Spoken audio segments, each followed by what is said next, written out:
to that? Well, I would say, hey, Darwin's deity, you're right. Praise Allah. Actually, the guy that you had, Johnny, I caught I've for some reason, just in the last 2 weeks, I've seen some of your stuff floating around. So it's funny that I ended up in a hangout with you. But because I saw the hangout that Doug, I think, talked to Darwin's. Yep. And that Doug was perfect. Like I think the radio transmitter analogy is perfect for that. And I think that would be my response is I'd want to understand, like, he has a belief about that belief. Right? Like he hits the regress problem, right? So how does that's my problem with the revelationalist epistemology is what is the foundation for the belief? It can't be the belief itself, right? Like that is circular, right? You can't appeal to the very belief you're invoking to justify the belief. I disagree. And this is what I think is a learning opportunity for me because I'm realizing that otherwise intelligent people disagree with me on this. So that's why I'm hoping to get things worked out in my head because I'm probably wrong. But when they say, I know because a perfect being is send it to me in a way that I can know for certain. And even though I could be a faulty filter or a bad radio receptor, that doesn't matter because the message sending device is sending it in a way that is perfect for the way that I receive it. So it doesn't matter how I receive the message. It has been specifically designed to be built for me to receive it properly by the sender. And that's there's a lot of opposition to that answer from a precept, but I associate and I accept that answer. Well, the thing is, so I'm a reliabilist. I actually believe that the things that I know, I do know. Like but I have beliefs about what those things are, and I can be wrong about what those are. And that's true for the precept as well. They have an externalist account of that God can give them perfect knowledge. But the question is how do they know that God has given them perfect knowledge, right? And it's the same problem with me is that I believe I have belief-forming processes, and when they work properly, I acquire knowledge, but I don't know how it is I know them. For instance, there's this Michael Gazzaniga, I don't know if you know. Surgery. And you had this procedure to correct an epileptic problem, yes. Is that right? Trying to stop the seizures. I was having seizures like every day or so, or sometimes 2 or 3 a day. To control Joe's epileptic seizures, a surgeon severed the connection between the two halves of his brain. Cutting the corpus callosum like this prevented the spread of the electric storms that caused his seizures. But it also prevented the left and right halves of his brain from communicating with each other. In the years since the operation, Joe's epilepsy has been under control. He now earns a living at an egg farm, and in his everyday life, he's largely unaffected by the fact that his left and his right brains work independently. Do you feel any different when you think about something than you did, any differently from the way you felt before the procedure? It's just got a backup brain, that's all. That's something everybody could use, right? Okay, Joe, I want you to keep your hands out in front of you. In an experiment that's now a classic in brain research, Mike Gazzaniga over 30 years ago used a similar setup to find out if the two halves of the brain are specialized to do different things. Ship. Joe is being flashed a word only to one half of his brain. Words flashed to the right Storm. are seen only by his left brain, and Joe can report seeing those words just fine. Piano. Good. But when a word is flashed to his right brain, Didn't see that. Okay. Joe, I'm going to ask you but now watch what happens. to draw that with your left hand.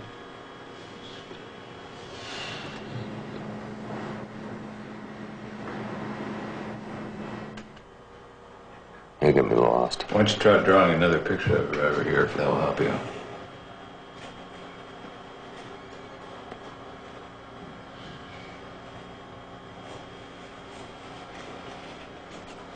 Oh, phone. Oh, okay. Durr.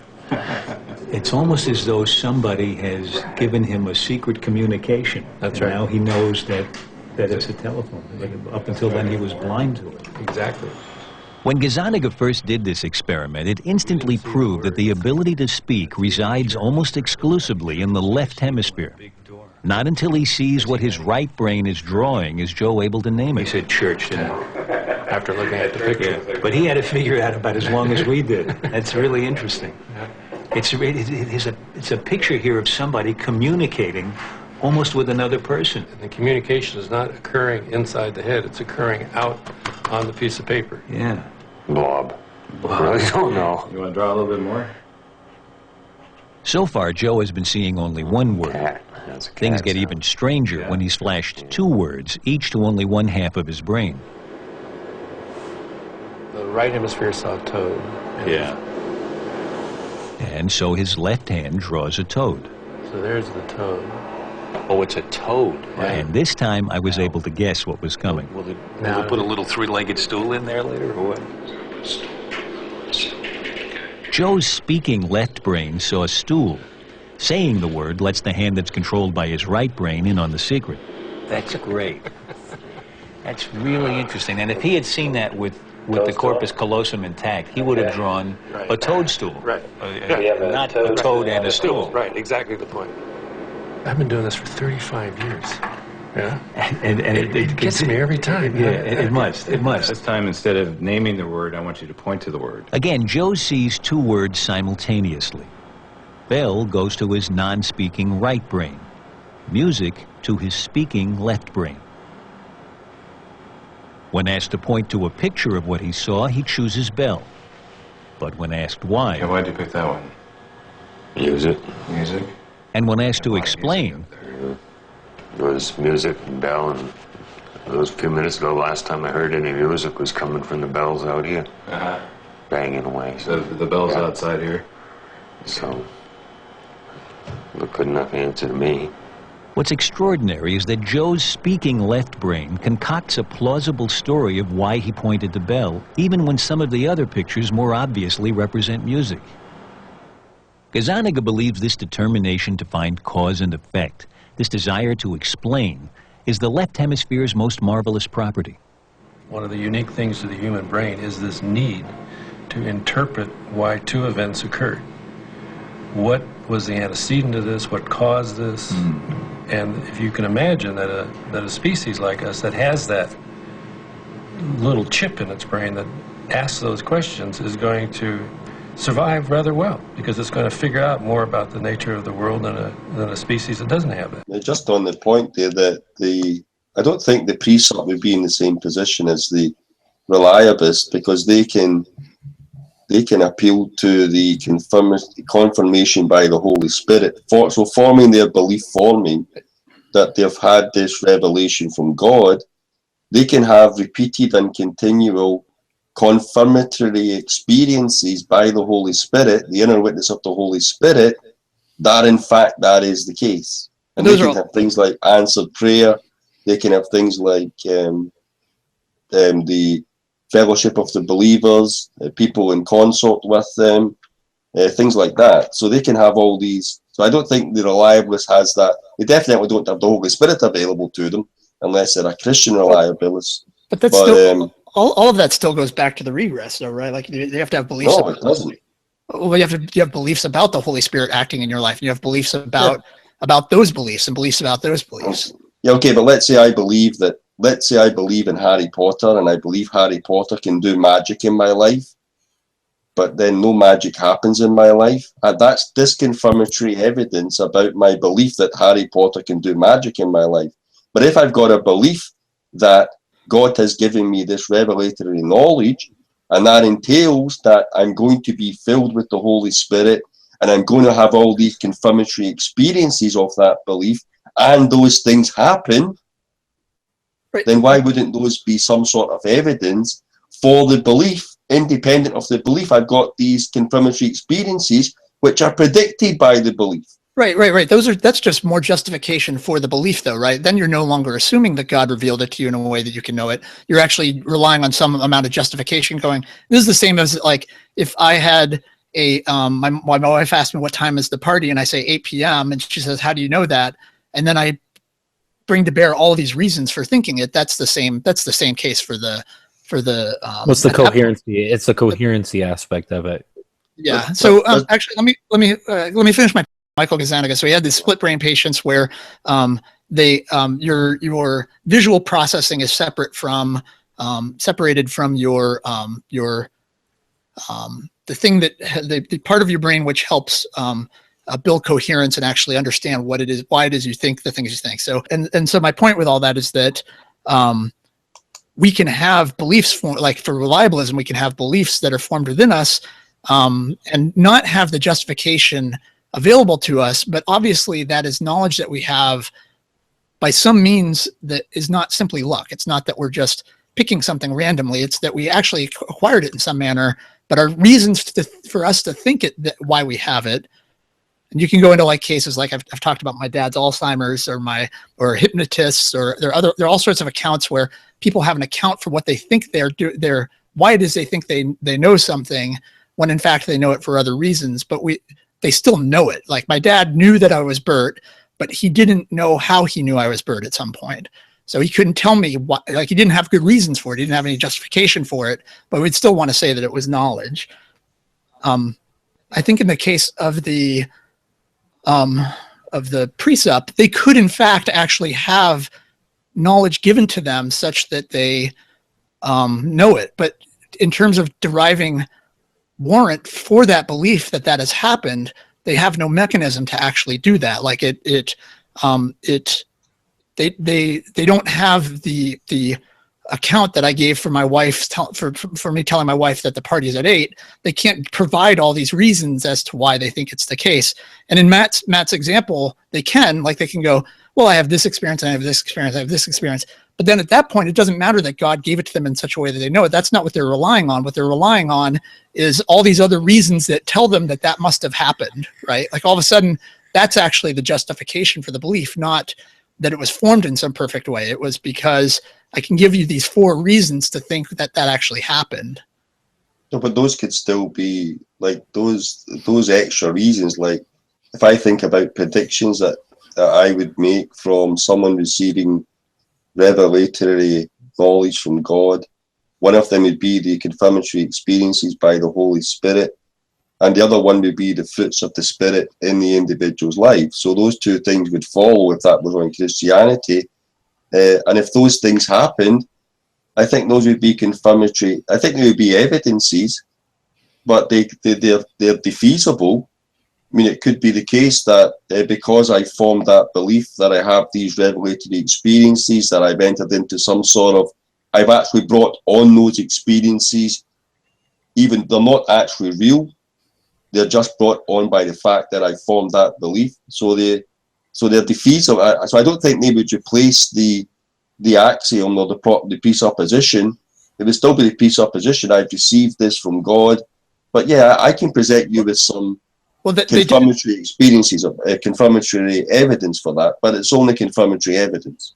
But they did in my case, right? Like for instance, I thought that when I was a Calvinist, I thought that God gave me the grace to believe, and I believed that I was given an inclination and that I had this life that had, like I saw fruits within the first week, and I had it radically changed me, and I had an active prayer life for 10 years, and I early on I even spoke in tongues and had other confirmatory experiences that I felt confirmed that this had actually happened in me. And then when those reasons fell away, like eventually as I came to find other explanations for those things and found other reasons not to believe, then even the thing that I thought I knew for certain, that was given to me for certain, that fell away as well, right? So I guess my point would be that, I guess you'd have to find deconverted presuppositionalists who eventually were reasoned out of those positions, and then it would seem like, I guess my point would be that they're backing that belief with these other things going in their lives. I don't think anybody ever believes precept because they believe God has revealed it to them in a way that they can know it for certain. That's not why they're a Christian. They're Christian. They claim that though, and I don't know. I'm not sure I can damn them to actually not believing that. I think there are plenty of people that. Go ahead. But they didn't come to faith that way. Somebody didn't walk up to him and go, "Hey, you know for certain," or like they didn't all of a sudden go, "Wow, I know for certain something," and then all of a sudden I believe it. They believed for other reasons. They came to God. I would totally agree with that. Yeah, don't forget that precept is an apology. Precept is it's a methodology for doing apologetics. Right. It's not about It's how a posteriori. It's a posteriori. So it's not about how your beliefs are. It's not about how you came to believe, how you came to the faith. It's about what you would do if you're witnessing to non-believers, and the most effective way to bring believers to a knowledge of the unreliability of their own worldview, right? But it's like but the transcendental critique that they take on is meant to evidence their God, right? Like, so when they critique, right, yeah, exactly. So for Tag or like when Jimmy goes into his apologetic and is talking to Alex or whoever about why it is that he sees his epistemology this way, it's meant to be well-founded, or it's meant to be justified in some manner. But they say that the justification is that God did this thing. And then he, like in the case with Alex, he then placed the burden on Alex to demonstrate that there's some other thing that could explain. Are you talking about Matt Dillahunty? His conversation with Matt? No, Alex had a conversation with Jimmy. It's on Alex's channel, Alex Malpass. Alex Malpass? Oh, okay. Yeah. There's a great there's like a great 2.5 hour discussion he had with Jimmy Stevens. I saw that. And Jimmy's fantastic. I think Jimmy is the best. I feel like he was really showing that the tag is not a disjunctive syllogism. It's just not. It's meant to be, and it's meant to sound like one, but it's not properly structured like that. And then you get into this. Well, I don't want to get all into tag, but there's structural flaws with it. Aren't you speaking about Matt Slick there? Yeah, I think so. Yeah, that's nothing to do with Jimmy Stevens. Yeah. Well, Jimmy laughs at that quite a bit. I'm sorry. I thought his conversation with Jimmy was in reference to his conversation with Matt Slick. Am I thinking about the wrong thing? You might be. Alex just wanted to talk to Jimmy about his own views on Presup, and Jimmy doesn't tend to go into. He does conduct a transcendental critique, and he appeals to it, but he does it in a different way than Matt. He doesn't appeal to like Matt Slick's formulation of tag or anything. So I don't think anyone does. Okay. I haven't finished that one. I'm only about 10 minutes in. I'll have to finish that later. The chat with Jimmy. Was it Jimmy Stevens? Yeah, and Alex uses this great Apple analogy they keep going back to. It was really good, I thought. So. It's a good. I don't think tag is structurally flawed, but I think the versions, Matt Slick versions of it are. But if you want to see, there's a guy online called James Anderson, and James Anderson's a Presup. He's got a blog. James Anderson. I mean, if you so just type in James Anderson presuppositionalist. And he's got a blog, and he defends tag against things like begging the question and things like that. I'd love to explain. I don't think that tag's invalid. But I think that demonstrating its soundness is impossible. Like demonstrating that all other worldviews fail to account. I don't know of a reductio that gets the person there, and I don't know. Do you think you would be an atheist if you found it sound?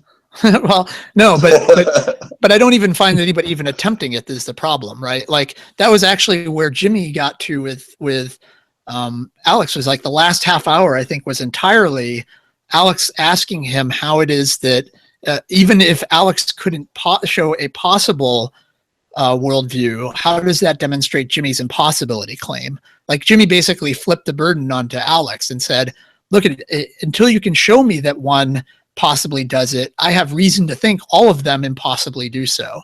And that's wrong, right? That's Jimmy makes a claim, impossibility claim. He needs to demonstrate the impossibility. I'm not too sure. I mean, he applies to no knowledge, correct?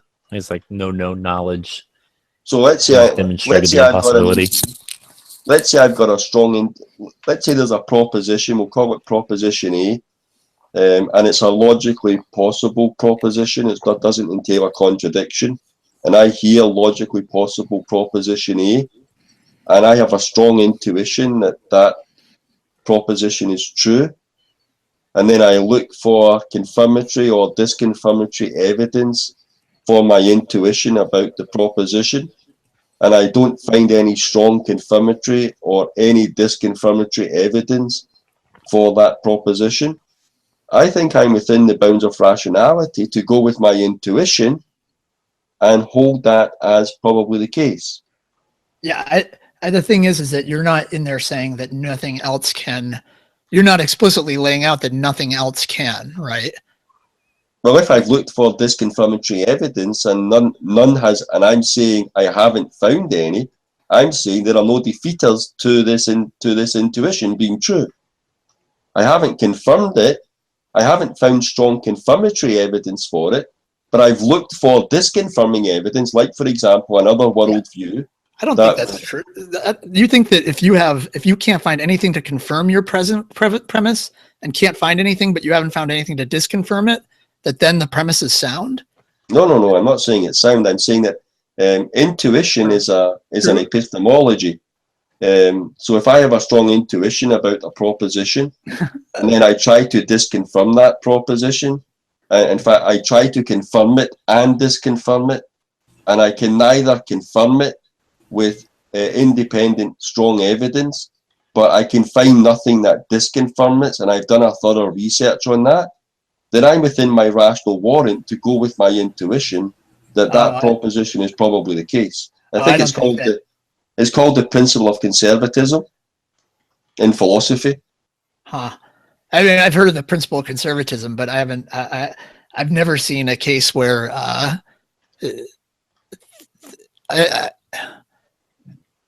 Yeah, I guess that would be the view of skepticism, right? That Jimmy seems to be operating from his premise is true until demonstrated false, and I would take the. I think that's well.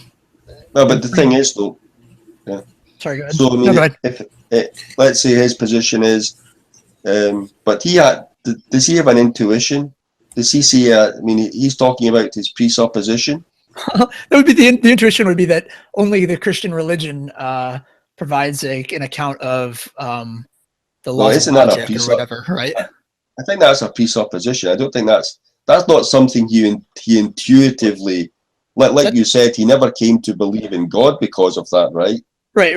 My point is that that's it's the first point of Matt Slick's tag argument, right? It's either no. Either the Christian. Matt Slick's not allowed in this hangout, okay? No. But Jimmy would say the same thing. Jimmy would say either the Christian religion does, or nothing else does, or something else does, and because nothing else does, therefore the Christian religion does. Yeah. That only the Christian religion does. Right, and that to me, that's so let's say impossibility claims to me carry a pretty big burden. So let's say, for example, let's say you've got some sort of empirical fact, and you've got a porn troll in here, Tom. But my recollection of it is 100%. I can tell. Okay, are we done with the trolling?